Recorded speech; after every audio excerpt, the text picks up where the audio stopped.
హఠాత్తుగా ఒక వైద్యుడు డాక్టర్ వచ్చి ఇంకా ప్రార్థనలే అవి దవా కా జరూరత్ नहीं आपको दुआ का जरूरत है అన్నాడు అనుకోండి, మన గుడ్డ ఇక్కడ ఉండే ఎక్కడికి వస్తుంది? ఎందుకంటే ఇంకా వైద్యుడి చేతులు ఎత్తాడు. ఇంకా ఏంటి నా పరిస్థితి? నిజంగానే ప్రియమైన సోదరి సోదరుడా, ఇక్కడ వజ్రావతి వల్ల అమ్మ గురించి నేను ఒక సాక్ష్యం చెప్పాలంటే, స్వయంగా దాదాపుగా 3-4 సంవత్సరాలు అయింటున్నారు ఇప్పటికి.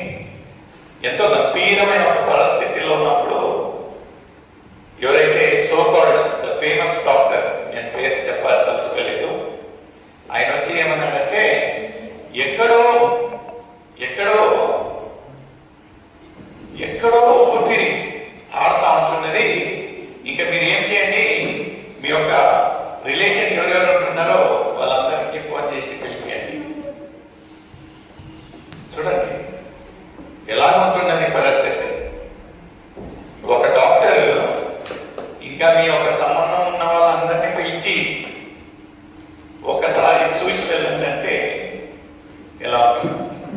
అదొక మామూలుగా ఏదో ఒక ప్రాక్టీస్ చేసి అతను ఎవరో ఒక కొత్త అప్రెంటిస్ అంటే కాదు, ఎవరైతే నిపుణుడు, ఎవరైతే ఎలాంటి ఒక వైద్యం ఎలాంటి ఒక రోగం ఉన్ననో వైద్యం చేసి ఒక డాక్టర్ ఏమన్నాడంటే, ఏదో ఒక చోట కొసన ఏమవుతా ఉంటున్నది, ఊపిరాడుతూ ఉంటున్నది, ఈరోజు రేపు.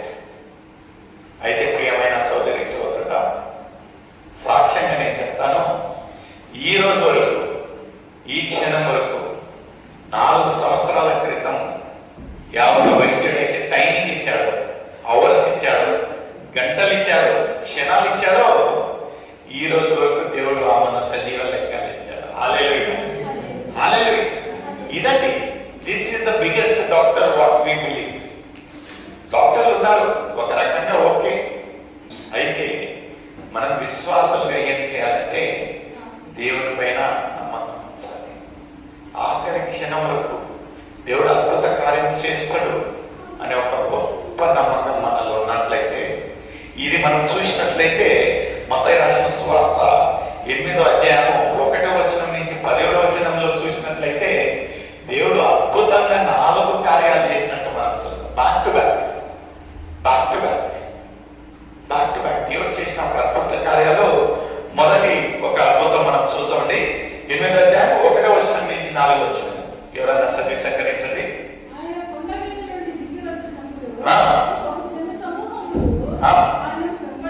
వెంబడించను, ఇదిగో రొక్కి ప్రభువా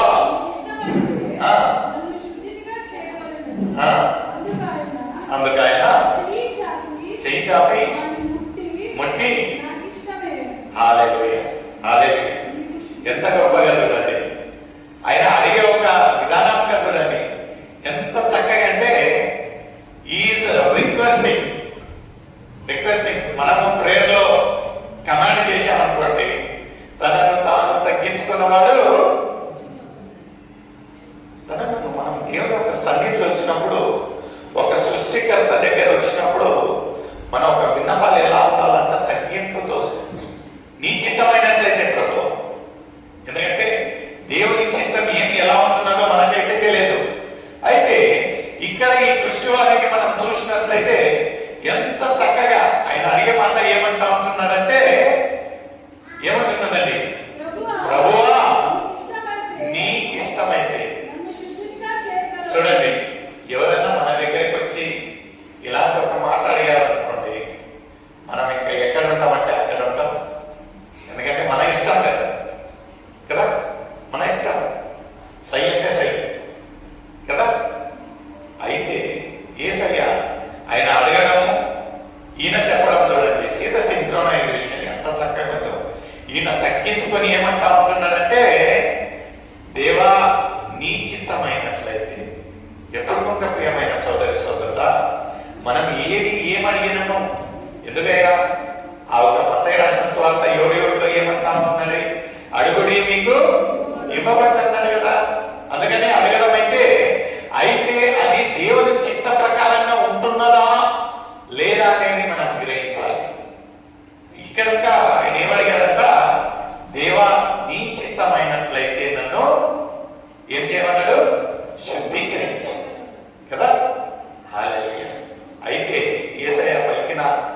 ఇస్ నో ఎనీ ఎడ్యుకేషన్.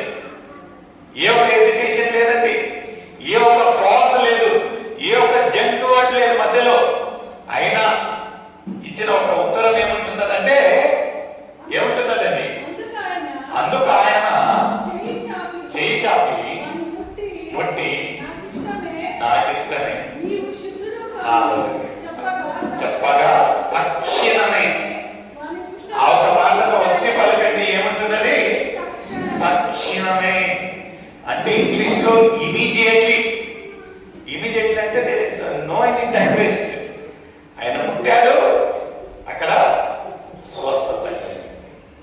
ఎలాంటి గొప్ప దేవుని మనము సేవిస్తా ఉంటున్నాం, మొరపెడతా ఉంటున్నాం అనేది మనం గ్రహించాలి. We are serving extraordinary God.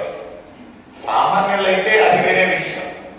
When we start praying to extraordinary God, we see extraordinary miracles.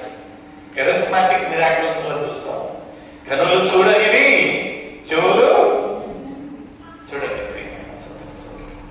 ఎలా వస్తున్నారు, ఎంత గొప్ప కార్యం. ఆయన ఎన్ని రోజుల నుంచి కుష్ఠరోగి అంటే ఎలా ఉంటున్నారండి, మన అందరితో కూర్చొనియడండి. అదొక అప్పుడు కాలంలో ఎలా ఉంటున్నారంటే, కుష్ఠరోగి అంటే ఆయనను పతనం నుంచి వెలవేసి ఆయనను ఒక ఇంకా ఆయన బతుకు ఎలా అంటే ఇంకా ఎందుకు నా బతుకు అన్నట్టుగా ఆయనకు తెలుసు, ఎవరి దగ్గరికి వెళ్ళినట్లయితే నాకు ఇలాంటి ఒక గొప్ప కార్యం జరుగుతుంది అంటే మనం ఒక గ్రహించాల. ప్రియమైన సోదరులు, we must sense the right person at the right place at the right time. ఊరికే టైం వేస్ట్, ఈడపోయాం ఆడపోయాం, ఈ టెస్ట్ ఆ టెస్ట్ అన్ని చేయాలి. అయితే మొట్టమొదటిగా ఆయనకి ఇచ్చే ఒక ప్రాముఖ్యతను ఆయనకు ఇవ్వాలి. ఈయన చేశాడు అదే. వచ్చి ఒక డిమాండ్ చేయలేదు, చూసుకోలేదు, అడిగాడు, దేవా తండ్రి నీకు చిత్తమైనట్లయితే నన్ను శుద్ధీకరించు. అదే కింద మనము 5వ వచనం నుంచి చూసినట్లయితే ఇంకొక వ్యక్తిని మనం చూస్తామండి. ప్రవేశించినప్పుడు ఆయన ఎదురుకు వచ్చి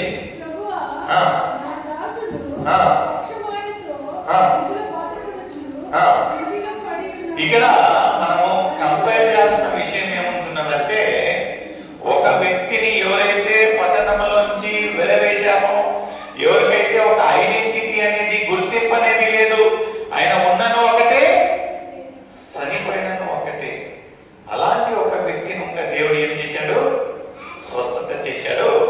ఇక్కడ ఎవరు వచ్చారంట, రెండోదిగా ఒక శతాధిపతి. శతాధిపతి అంటే ఒక ఉన్నత అధికారంలో ఉన్న ఒక వ్యక్తి.